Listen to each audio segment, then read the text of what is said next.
Hi there people, welcome to the channel. Today we're going to have a look at this thing, the EazyRC Arizona.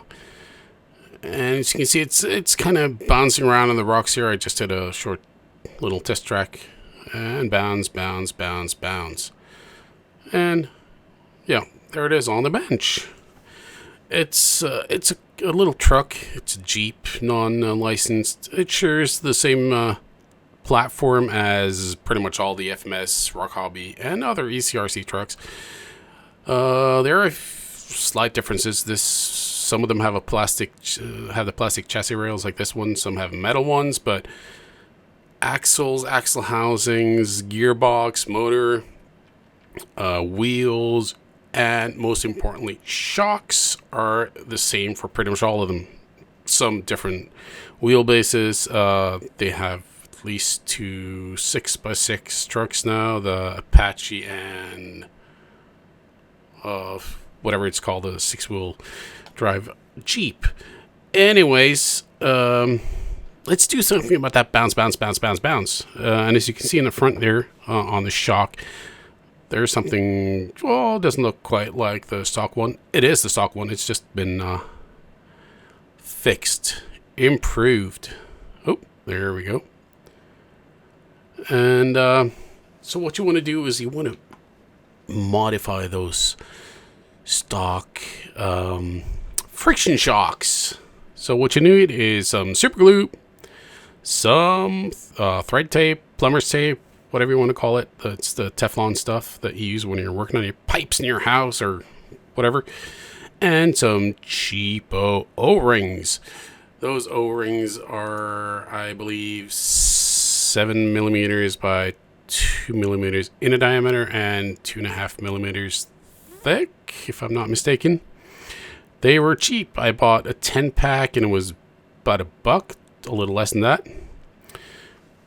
And the 2 millimeters are just about the same size as the piston shock shaft on these shocks. They're the nice thing about these FMS, EazyRC, and Rochobby shocks, they all use the same shocks, is they're fairly easy to take off, as you can see.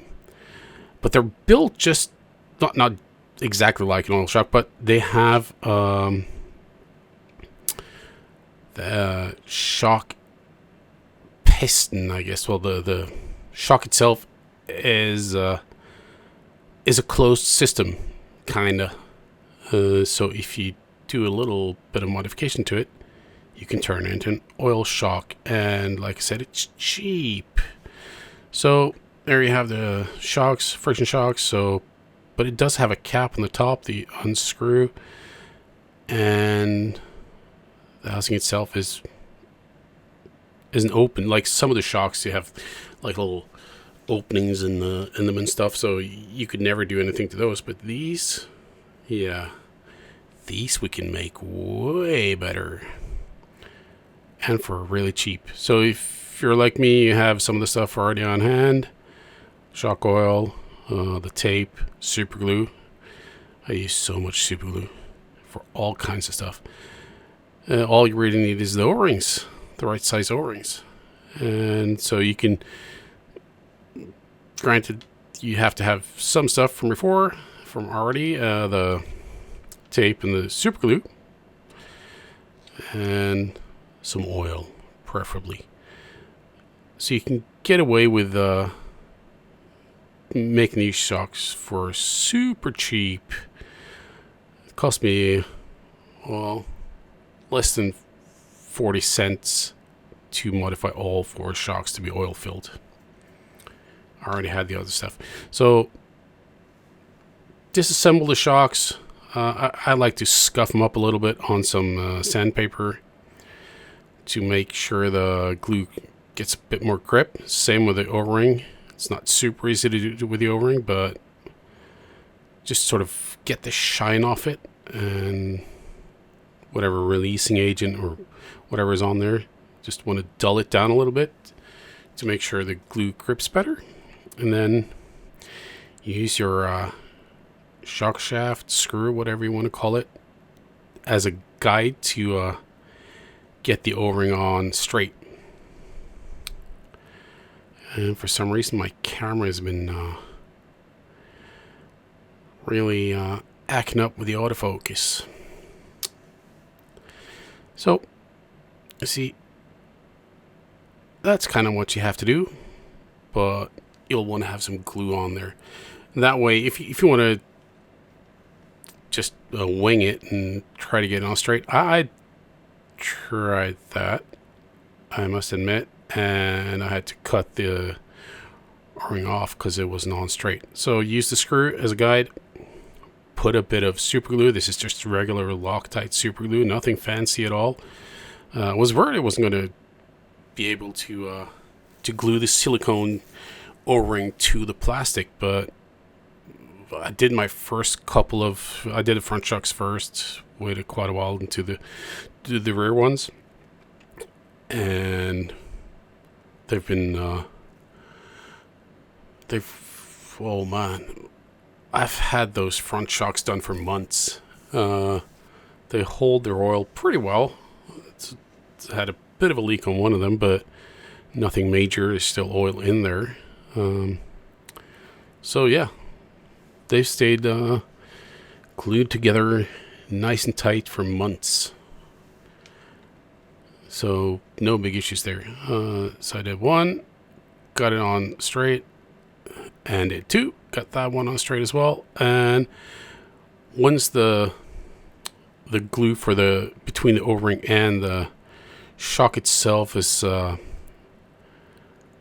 cured, I like to put even more super glue on there. You can never have enough super glue, can you? Not really, no. It's great stuff until you glue your fingers to something or to them to your other fingers. That's always fun. So much fun. I've never done that. Never, ever. No more than once, twice, 3 times, 4 times, 5 times. Many times. I have to admit. Yep. Anywho, let's try not to do that this time. And no. Love the feeling of super glue, and then when it sets, it gets all hard and tough to get off. Yep. Fun stuff. Who cares? It works. So now you have to let that cure for a little while. No biggie. And once that's done, you've got a nice seal. They're not gonna leak oil from around the O-ring. Might leak a little bit on where the little shock shaft goes in. So what I do to try and avoid that is I use some grease, preferably shock grease. I did not have shock grease at the time of filming this, so I ended up using what I use for all kinds of projects. Yeah.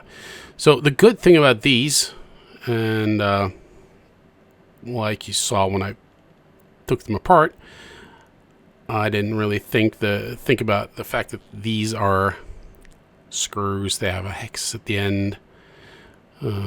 So as soon as you get the right one, you can unscrew the shocks instead of using pliers or shock pliers or something like that. Took me a little while to sort of realize that, because things don't always come that quickly to me. I'm not saying I'm stupid. You said that. No, I didn't. No, never mind. Back to the grease. I used what I had at hand, which was marine grease, just the stuff I use for pretty much, well, anything and everything. It's great stuff. So get a little bit of grease in there to two things really, to make sure the shock shaft, the screw, moves fairly nicely and smoothly, and also to help make the seal a little better. It stops the oil from leaking out as easily. Let's just say it like that. So reassemble the shocks. A little bit of grease is a good idea. If you have shock grease, that's better. It's way stickier and thicker than the marine grease, but I've used the marine grease for these shocks, and so far most of them have held their oil really well. No big issues.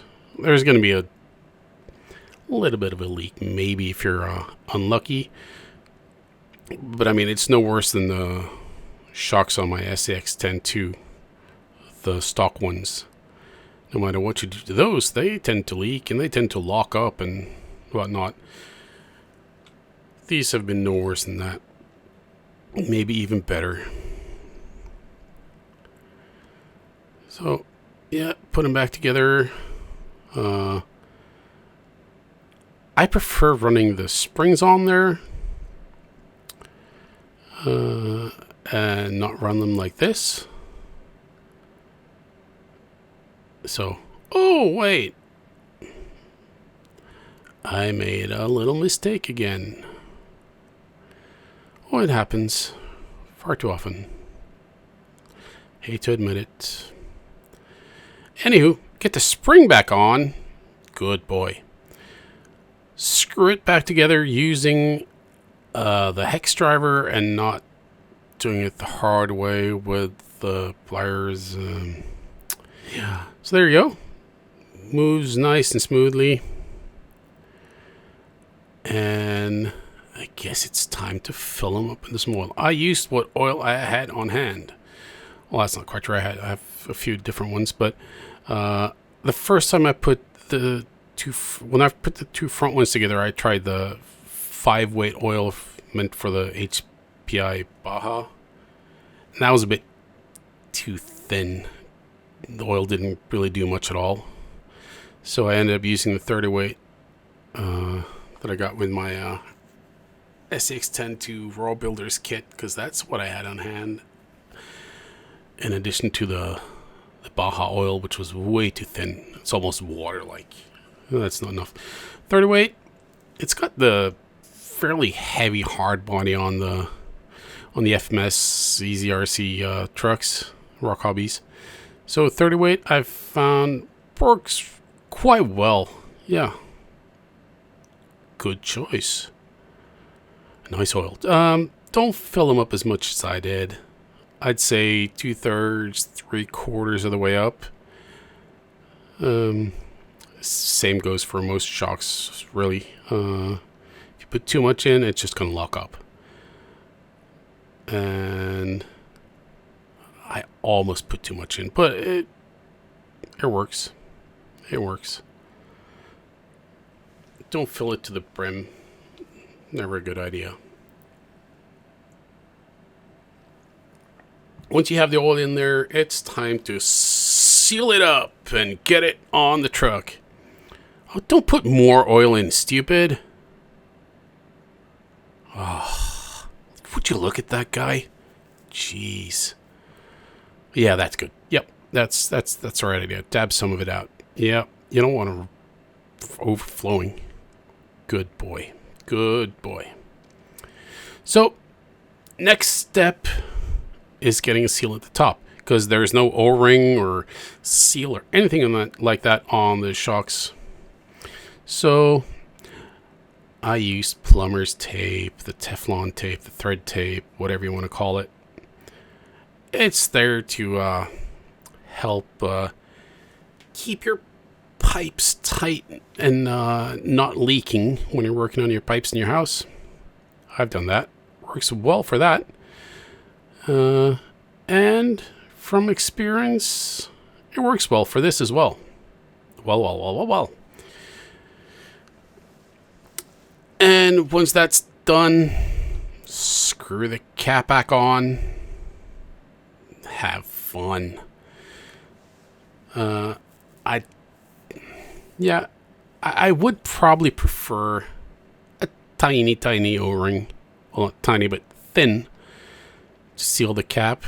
Didn't have any of those lying around, but I guess I might have to try and find some, see if that works better. I have another set of these shocks that I got just for, you know, if I want to do some sort of project that these kinds of shock would fit with. Oh, that's smooth. It's a bit slow.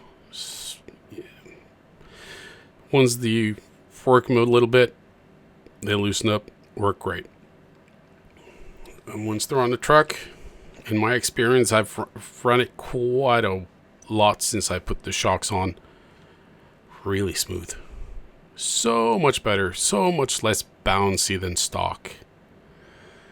Yeah, hurry up and get it done already. Yep. Speed it up. Come on. Oh. H it. Couldn't even get the tape on straight. Would you look at that? There we go. That's much better. Cap back on. Oh, looking good. If you want to, you can sort of trim the little bits that stick out from under the cap. I don't think I bothered. It's not going to be visible. But look how much smoother that is. It's just a bounce, you know. It's smooth. It's nice.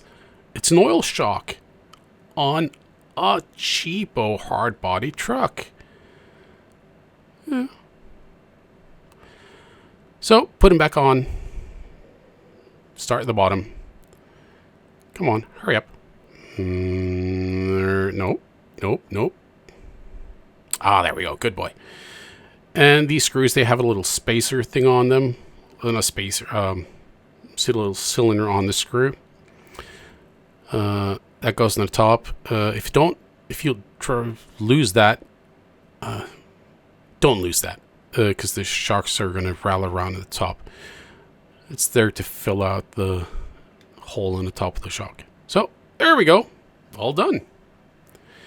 4 oil shocks, and I mean this. Okay, so this is an EazyRC Arizona, the Jeep, not a Jeep, whatever. But like I said, it's the same for all of these trucks except the FCX24, which actually has shocks that are meant to be oil filled if you wanna. I have those on my SCX24, oil filled, comes with all the fixings you need to do that, and they work really well. So you could probably get those, fit them on one of these trucks, but how much were they? Oh, it's going to cost you a little bit of money, like 20-30 bucks, something like that, for shocks. This is cheaper. This is 40 cents. So yeah, way cheaper, less than 40 cents even. So yeah, should you do it? Heck yeah, you should. Why wouldn't you? It's cheap, it works really well, it's easy enough to do. I mean, if someone like me can do it, well, I can do pretty much anything, but you know, not bragging or anything. Yeah, you can do that too. It's easy. It's glue, it's tape, and a little bit of oil. Super simple, super cheap, and so worth it. It runs way better now. And to prove that to you, I have a clip right here of it running with the oil shocks in place. If you remember the clip from the beginning, it was bouncing all over the place. And even with the oil in, it's got plenty of articulation. Shocks move nicely, but it doesn't bounce all over the place. It just lands nice and composed, especially at the end here. You'll see it's almost jumping over this thing. See that? Oh, see that? Look, that looks so good. Going down from the rock, and once it slams down, it's so composed. Goes slightly back up, and boom. Minimal bounciness. Just flows over the rocks. And as a little bonus, here is it running outside, oil shocks on rocky terrain, some moss, just so much better than with the stock springs. Great truck.